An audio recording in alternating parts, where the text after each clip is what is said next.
The family, a bit close to the family, my pastor friend, both of them are pastors, the man and the woman, the pastors. He was with me 3 days ago. He was with me in the house just to share fellowship just 3 days ago.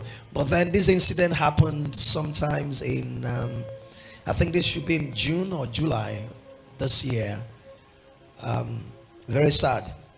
So while I was praying, we were believing God for healing for this sister who, for some reasons, after she took the, now I'm not campaigning against COVID-19 vaccine. I'm not campaigning against it, and I'm not campaigning for it. Let everybody be led by the Spirit. Shortly after she took the vaccine, she became ill, and a few weeks after she died. But we're told it's 1 out of a million cases. So we were quite worried that she wasn't sick. She just, after taking that, something went wrong with her body, and then some ailments started coming out, which doctors explained and said, well, she had those ailments in her body, but then as a result of the shot, he brought it out, and then all that. Very sad event.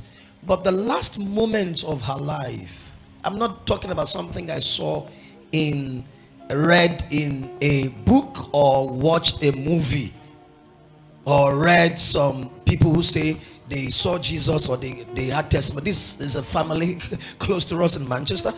I was praying, we were all praying for our healing. The last 2-3 days, I'm sure the husband won't mind me sharing this, because then I encouraged him to ensure that he shares this with every opportunity he gets.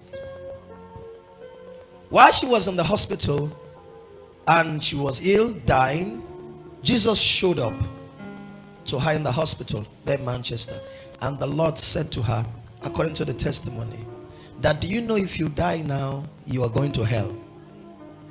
Then she argued with the Lord and said, but Lord, why? My husband is a pastor. I'm a pastor. We serve you. We have a church. Lord, my children are born again and all that. And there was pandemonium in the hospital, because then the nurses and the medical practitioners thought she was going mad as she was talking to an invisible person.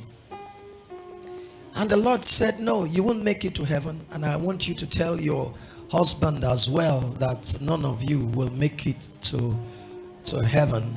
I said, but we're pastors. He said, yes, both of you go to hell if you were to die now, and therefore I won't take you home yet until you make amendments. And she said to the Lord, she said, Lord, what's the amendment? Then she said the Lord sat by her bedside in the hospital and told her so many things. Because of time, I wouldn't want to go into details, but one of the things that she said the Lord told her, he said, you and your family, you go late to church every day. Watch this. My heart broke. He said, you are the pastors of the church. The members of the church get to church before you. You stroll into church with your family. Worship is already on. That simple. He said, you have not portrayed a good example, blah blah blah. You know, she said the Lord began, and then a few other things. There are things we see as very simple. So she started to cry and said, Jesus, don't let me die, don't let me die. The nurses came and calmed her down. Real life situation. The nurses came, calmed her down and all that. She said, Jesus, don't let me die. And she started to tell the nurse, please, can you send for my husband? Let me have my phone. My husband has to be here. I have to talk to my husband. So she was able to get through to my friend, the pastor, the husband, who drove and told the husband, come quickly. The Lord just spoke to me and said, you must be at the hospital before 3 p.m. The man drove like crazy, got to the hospital, saw his wife. At the time he saw his wife, he said she was looking like an angel. The pains and the illness and the infirmity had gone, all the pains gone from her body. He was excited. Look, you look like an angel. Looks like all is well. No more pains. The symptoms were gone. And then she sat the husband down and told him all that the Lord said. How that on Sunday morning they would drag their feet and get late, allow praise worship to pass, and they will stroll into church as, you know, the king of the assembly. The husband broke into tears and was weeping and were crying. Not long story short, it looked like the Lord gave her 24 hours to make amendments. After that, she passed on to glory. Yeah. When we went to his house to pay condolence visit, my wife and I do not lie, I tell you the truth. When we went to his house in Manchester there, not too far from us, to pay condolence visit, sat down and said, man of God, my life is changed.